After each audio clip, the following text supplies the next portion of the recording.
Anong balita sa boxing? Ayon nga sa ating kababayan na si Marlon The Nightmare Tapales na hindi naman daw mapangwasak ang power ni Inoue. Hindi daw dahil napakalakas ng suntok ni Naoya Inoue kaya siya natalo, kundi natalo lang siya sa bilis at timing ni Inoue. Nasabi na rin dati ito ng ating kababayan, ating pambato Janriel Cuadralas Casimero, na hindi nga daw sobrang lakas itong si Naoya Inoue. Sinabi ito ni Cuadralas pagkatapos ng laban ni Naoya Inoue kontra Paul Butler noon. Dahil nga napakadami na ngang ipinatama ni Naoya Inoue kay Paul Butler noon, ay matagal pang napabagsak ito. Umabot pa ng round 11 bago napabagsak ni Inoue itong si Paul Butler. Speaking of Paul Butler mga lods, nakadalawang laban na pala ito mula sa kanyang pagkatalo kay Naoya Inoue at puro panalo siya dito sa mga huling laban niya. Puro knockout ang panalo niya sa mga ito. Itong unang panalo ni Paul Butler ay nung June ng kasalukuyang taon kontra Jason Cervantes na tinechnical knockout niya sa round 1 lang. Pagkatapos sumunod nito lang December 8 kontra Nabil Ahmed na pinabagsak niya sa round 2 at ni-knockout ng kanyang kanan dito rin sa round 2. Kaya dahil dito mukhang balak pa rin ni Paul Butler na lumaban para sa World Championship fight. Syempre lalo na at iniwan na ni Naoya Inoue ang kanilang division na bantamweight division. At sa hinaharap ay posibleng makalaban nito ang ating isa pang kababayan na si former long-time super flyweight champion Jerwin Pretty Boy Angkahas na ngayon lumalaban na sa bantamweight division. At lalaban na nga itong si Jerwin Angkahas sa isang World Championship fight kontra kapatid ni Naoya na si Takuma Inoue na kasalukuyang may hawak ngayon ng WBA World Bantamweight title. Sa February 24 na ang kanilang laban. At sa Japan na naman ang laban. Mabalik naman tayo mga lod sa ating pinag-uusapan na di naman daw mapangwasak ang power ni Inoue na ayon nga ito kay Marlon Tapales na natalo nga lang daw si Marlon Tapales dahil sa bilis at timing ni Inoue.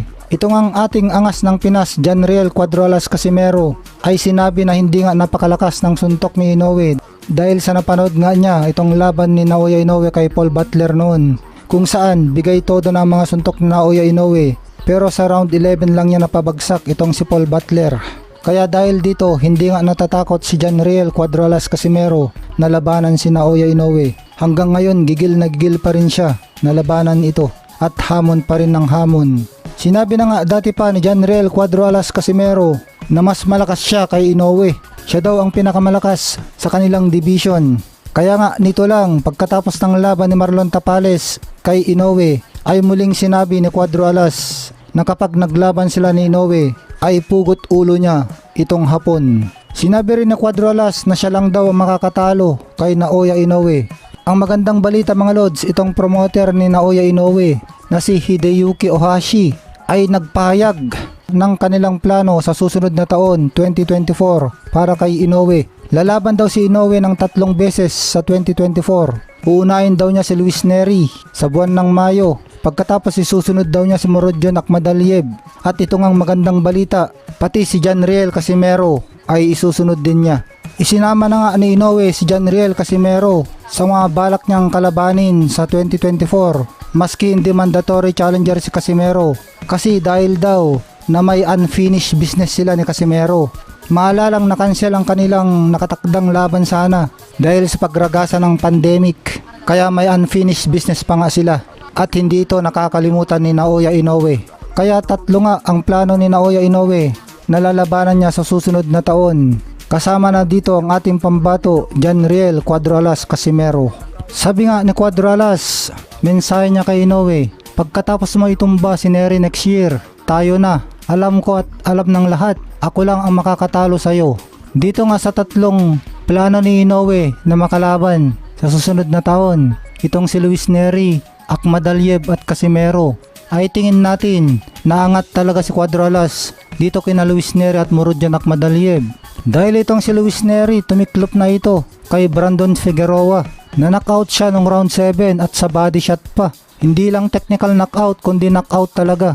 At ang masama para kay Luis Nery, sa body shot pa siya na knockout kay Figueroa. Ito pa naman yung signature shot, itong body shot, ang signature shot ni Inoue. Ito yung paborito niyang ibira sa kanyang kalaban na nagpabagsak sa ating alamat, Nonito Donaire. At dito rin bumagsak ang isa pa nating kababayan na top contender, Michael Dasmariñas. Kaya marami ang nagsasabi na easy fight lang itong si Luis Nery kay The Monster Naoya Inoue. Pagdating naman kay Murodjon Akhmadaliev, siya ay former Unified, WBA and IBF Super Bantamweight Champion na gusto rin makalaban ni Naoya Inoue sa susunod na taon. Pero sana lang unahin sana ni Inoue ang ating kababayan si Cuadro Alas na kalabanin bago itong si Murodjon Akhmadaliev. Ito nga si Murodjon Akhmadaliev ay tingin ng mga tao na easy fight lang din kay Naoya Inoue sa obvious na dahilan na tinalo nga ito ng ating kababayan na si Marlon Tapales. Kaya paano siya mananalo kay Naoya Inoue? Kaya dahil sa mga ito, makikita natin na si Cuadro Alas ang pwede lang makatalo kay Naoya Inoue. Pero sa kondisyon ngayon ni Cuadro Alas ay tingin natin na hindi pa pwedeng ipangtapat kay Naoya Inoue dahil nakita naman natin sa huling laban ni Casimero na kinapos siya ng hangin dun sa laban niya kay Yukinori Oguni na isa ring Hapon, dating world champion, kung saan tabla ang naging resulta ng kanilang laban. Pero kung magawa lang ni Casimero na mapalakas ang kanyang kondisyon kapag naglaban na sila ni Naoya Inoue, ay siguradong malaki ang pag-asa niya na tatalunin niya si Inoue. Dahil hindi katulad ni Tapales, tingin natin na mas malakas talaga ang suntok ni Casimero kaysa kay Tapales. Dahil may ilang patama din si Tapales kay Inoue na nayanig din si Inoue pero hindi niya ito napabagsak. Na natawa pa nga si Cuadro Alas dahil hindi man lang daw nagalusan o nadungisan ni Tapales ang mukha ni Inoue. Natingin natin na kung si Casimero lang ang nakapatama nun kay Inoue ay talaga naman may kalalagyan si Inoue. Tingin natin na basta makatama ng solido si Cuadro Alas, kahit sino pa yan ay talaga namang mahihilo at mayayanig. Tulad nga ng sinabi ni Cuadro Alas, isang suntok niya, antok ang kalaban. Isang suntok antok. Nasabi nga ni JMA analyst, JM Shasat, na kung ngayon daw naglaban sina Inoue at Casimero, kung itong version ni Inoue dito sa laban niya kay Tapales ang mga kalaban ni Casimero, ay hanggang round 2 lang daw si Casimero, knockout na ito. Kaya tingin natin na napakalaki talaga na kinakailangan na gawin ni Casimero ay sobrang palakasin ang kanyang kondisyon. Sana ang makuha niyang kondisyon ay nung laban niya kay Solani Tete at Duke Maika. Ito talaga yung rurok ng kanyang kondisyon. At ito nga ang mga laban niya kina Solani Tete at Duke Maika na parehong tinapos lang niya sa round 3. Ang nagkondisyon at nagtraining sa kanya noon ay ang MP Promotions. Pero kasi iba naman ang iniisip ni Cuadro Alas. Mukhang kapag mahina ang kanyang kalaban, kung hindi gaanong malakas at napakahusay ng kanyang kalaban, ay hindi siya masyadong nagtre-training. Kaya tuloy hindi masyadong maganda ang resulta ng kanyang mga laban. Parang nagbabase kasi si Cuadro Alas kung gaano ka-intense ang kanyang training ayon sa level ng kanyang makakalaban. Kaya dahil dito, dahil napakataas ng level ni Naoya Inoue, wala pang talo at napakataas na mga accomplishment, 2 division undisputed champion na siya, ay siguradong kapag ito ang nakalaban ni Casimero ay matinding pagkahanda at ensayo ang gagawin ni Casimero. Kaya dahil dito, huwag nating masyadong tignan ang huling naging laban ni Casimero. Itong mga laban niya kina Rayo Akaho, Filipos Ngitumbua at Yukinori Oguni, kung saan hindi naman ito mga kilala. Kaya siguro hindi masyadong binigyan ng pansin ni Casimero ang kanyang pag-ensayo. At ang maganda pa kay Casimero ay ang kanyang mentalidad. Sa lahat ng kanyang laban, ayaw niya na mauwi ito sa desisyon lang. Kasi tingin niya na kapag desisyon, lalo pa kapag dumadayo siya sa baluarte ng kanyang kalaban. Sanay kasi itong si Casimero na dumayo. Ang gusto niya lagi ay knock-out ang kanyang kalaban para wala ng pagkakataon para madaya siya sa desisyon. Isa rin kasi ito kung bakit natatalo ang kalaban ni Naoya Inoue. Bago pa man ang laban ay natatakot na mga ito. Alam na sa isip nila na hindi nila kayang talunin si Inoue. Samantalang itong si Casimero, talaga naman nag-uumapaw ang kumpiyansa, lalo na sa kanyang lakas, na siya nga daw ang pinakamalakas sa division nila. Na sinabi dati ni Casimero na lahat daw ng mga kalaban niya ay mga mahuhusay, pero ang kalamangan daw niya, siya ang pinakamalakas sumuntok. Kaya nga nasabi niya na kapag naglaban sila ni Inoue, pugot ulo si Inoue sa kanya. At makikita naman natin dito sa record ni Casimero na ang kanyang huling talo ay noon pang 2017. Itong talo niya sa ating kababayan na si Jonas Sultan. Pagkatapos nun, hindi na siya natatalo, dire-diretso na ang kanyang panalo. 8 laban na sunod-sunod na panalo. Ito lang pinakahuli niya kay Yukinori Oguni ang tabla na sinabi ni Casimero na kung hindi daw itinigil ng referee ay isang suntok na lang daw dapat si Yukinoro Oguni at tulog na ito. 10 laban ang naging laban ni Casimero pagkatapos kay Jonas Sultan, at dito sa 10 laban na ito 7 ang kanyang ni-knockout. Sana lang, maganda sana na bago sila maglaban ni Naoya Inoue, kung sino man ang itapat kay Casimero, kahit anong level pa ito, kahit mahinang boksingero, ay itodo ni Casimero ang kanyang ensayo para makapagpakita siya ng impresibong panalo. Yung brutal na knockout ang gawin niya sa sunod na laban niya, para sa ganon ma-hype ang mga boxing fans at aabangan ang laban nila ni Naoya Inoue para maging blockbuster ang laban nila ni Inoue. Tingin natin na kinakailangan ni Cuadralas na magpakitang gilas dito sa sunod na laban niya. Sayang nga lang dito sa laban niya kay Yukinoro Oguni, kung sana napabagsak niya ito o na-knockout. Doon pa naman sa Japan ginanap ang laban. Marami pa naman ang nanood ng mga Hapon. Di sana hype na ngayon ang mga Hapon sa kanya. Tingin natin na isa sa magandang opsyon para kay Casimero, sana muling balikan ng kanyang kampo ang makipagnegosasyon kay Murodjan Akhmadaliev. Dati na kasi silang nakipagnegosasyon kay Akhmadaliev nung champion pa si Akhmadaliev, pero hindi lang napaganap ang laban kasi kailangan na Akhmadaliev noon na harapin ang kanyang mandatory challenger na nooy si Marlon Tapales nga, kung saan siya natalo sa isang maigpitan na laban. Pero ngayon, sana offeran ng kampo ni Casimero itong si Akhmadaliev ng malaki para maglaban sila ni Casimero at knockoutin ito na Casimero. Para sa ganon wala nang choice si Inoue kundi kalabanin na si Casimero dahil wala na sa picture sa Akhmadaliev. Kaya tingin ko na may laban talaga si Casimero kay Naoya Inoue. Huwag tayo mag-alala tungkol sa kondisyon, kasi kapag naitakda na ang laban nila ni Inoue, na tingin natin ay paniguradong itotodo ni Casimero ang kanyang ensayo. Palalakasin niya ng gusto ang kanyang kondisyon. Lalo pa't napakalaking karangalan na makukuha niya pag tinalo niya si Inoue. Siguradong papasok siya sa top pound for pound at sisikat na si Casimero sa buong mundo. Nakikita nga ni Casimero ng laban nila ni Inoue ay magiging katulad ng rivalry ni Manny Pacquiao at Juan Manuel Marquez. Hula niya magkakaroon ng trilogy ang kanilang laban at pag-uusapan at tatatak sa kasaysayan ng kanilang rivalry. Ito naman mga lods, ang mga clippings ng mga pinag-usapan natin kanina. Yung laban niya, parang hindi niya pinakita na gusto niya manalo sa laban. Pero maganda naman yung pinapakita niya. Defense. At saka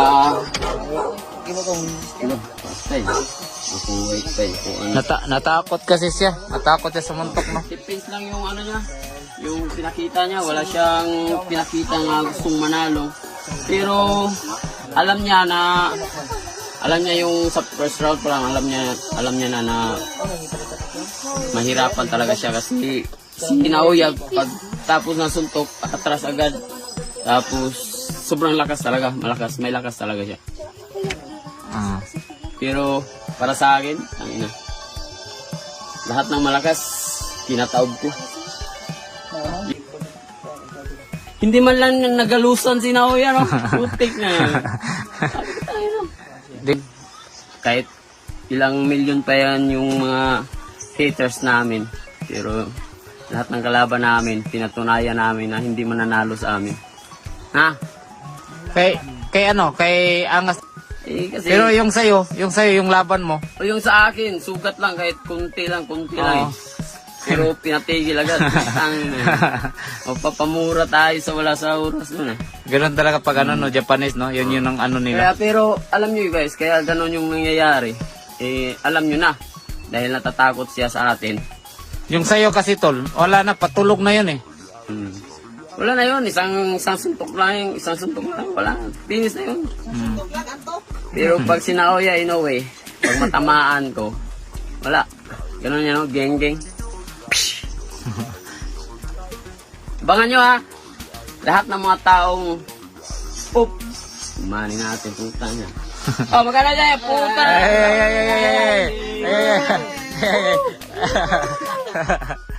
Ay, ang bango ko lang ng galay! Sa Pilipinas, baka masingit mo pa yan, ha? Ang bango ko lang! Karton! Ang grabe, puro pamimigay na natin. Oy.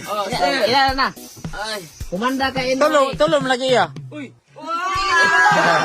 Tol. At ito guys, kapag pag mananalo tayo dyan, bibigyan ko pa sila ng isa-isa motor. Allah. Tara.